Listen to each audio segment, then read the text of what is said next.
नमस्कार, यूके भारत देख रहे हैं आप और इस वक्त की बड़ी खबर आपको बता रहे हैं। हरिद्वार की ओर बढ़ रहे थे स्वामी यशवीर महाराज, लेकिन नार्सन बॉर्डर पर उत्तराखंड पुलिस ने लगा दी ब्रेक। जी हाँ, मुजफ्फरनगर से निकले स्वामी यशवीर को मंगलौर पुलिस ने बॉर्डर पर ही रोक लिया और इसके बाद जो हुआ उसने माहौल गर्मा दिया।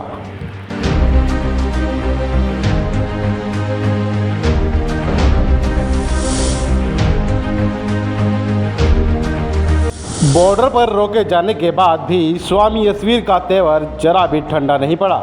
उन्होंने धामी सरकार की तारीफों के पुल तो बांधे ही, लेकिन साथ ही तीखे तेवर भी दिखाए। मूत्र करने वाला जो जिहादी गैंग है, मैं उस जिहादी गैंग के साथ हूं और मैं आज घोषणा करता हूं, उत्तराखंड की इस पवित्र भूमि से, ऋषियों की इस भूमि से घोषणा करता हूं कि सनातन धर्म के लोगों के भोजन में थूकने मूत्र करने वाला जो जिहादी गैंग है, हम उस जिहादी गैंग के बिल्कुल खिलाफ है।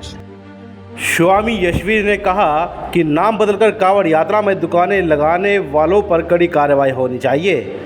थूक जिहाद और मूत्र जिहाद के नाम पर सनातन धर्म से गद्दारी हो रही है।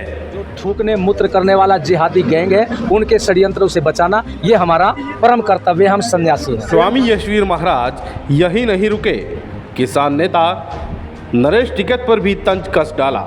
बोले, कांवड़ यात्रा को लेकर जो बयानबाजी की जा रही है वो समाज को गुमराह करने वाली है।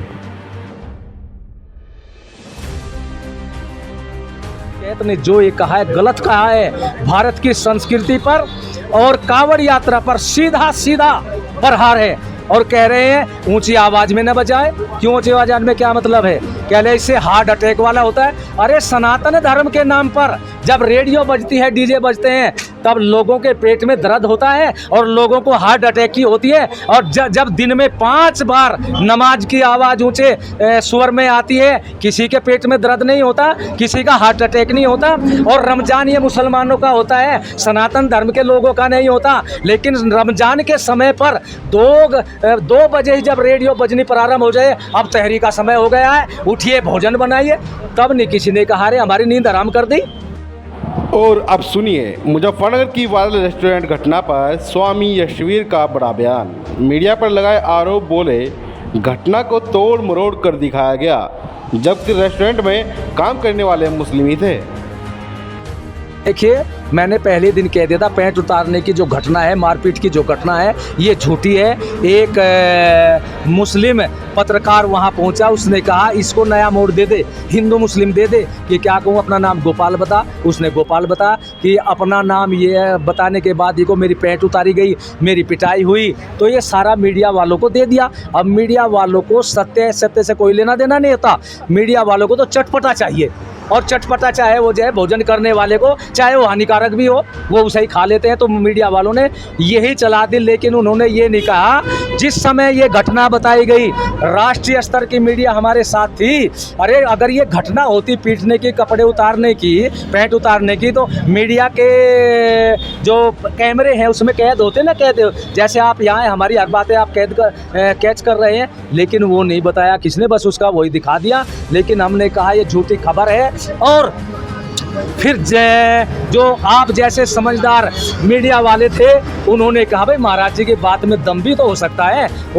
हमने कहा ये गोपाल नहीं है, इसका नाम उस समय हम अब्दुल था, अब्दुल के 2 नाम हैं, अब्दुल और एक मुजम्मर, क्या ये है, और ये मुस्लिम है और बजहेड़ी बागोवाली का ये रहने वाला है। उस होटल से थोड़ी दूर पर वो गांव पड़ता है। तो वहाँ पहुँचे और पहुँच करके जब उसके पास पहुँचे, जब उसने बताया क्या जी देखो मैं तो मुसलमान हूँ, हिंदू नहीं हूँ, तो कहते हैं गोपाल क्यों बताया? अब मेरे तो वहाँ होटल वालों ने उन्होंने ये कहा था, तो गोपाल बता कि तेरी पैंट उतरी? कह नहीं मेरी पैंट तो नहीं उतारी गई। तेरी पिटाई? कह नहीं हुई। फिर ये को कहा अजी मुझे तो उन्होंने ही गुमराह कहा था और उनके अनुसार मैंने कर दिया। अब चैनल वालों को पता लगा और अब उसके उन पैंट उतारना पीटने वाले जो योजना बनी थी उनकी, वो विचारधारा, उसके खिलाफ देश के सेकुलरवादियों को भी एक पॉइंट मिल गया था और वे भी हमारे खिलाफ अनर्गल, हमें गुंडा, कोई आतंकवादी। और मैं यूँ कहता हूँ जो ओवैसी जैसा, वो खुद गुंडा है, वो आतंकवादियों का समर्थक है। और मैं कहना चाहता हूँ कि जो ओवैसी संसद के भवन में जय फिलिस्तीन का नारा बोलता हो, भारत की सरकार से पूछे या इन कानून से या मीडिया वालों से पूछे वो क्या है, आज तक वो इसीलिए फिर रहा है और वो हमें आतंकवादी कह रहा है। अब सब मीडिया वालों से मैं कह रहा है, अब उससे जा कर के पूछो कि तैने बिना जांच किए पैंट उतारने वालों का कहने का समर्थन क्यों किया, अब उनसे पूछना चाहिए आप। तो कुल मिलाकर स्वामी यशवीर बॉर्डर पर भले ही रुके हो, लेकिन उनके बयानों ने राजनीति और धर्म की गलियों में तूफान ला दिया। आगे क्या होगा, क्या नाम बदलकर कावड़ में दुकानें लगाने वालों पर कार्रवाई होगी? बने रहिए हमारे साथ, हम दिखाएंगे हर अपडेट सबसे पहले और सबसे तेज।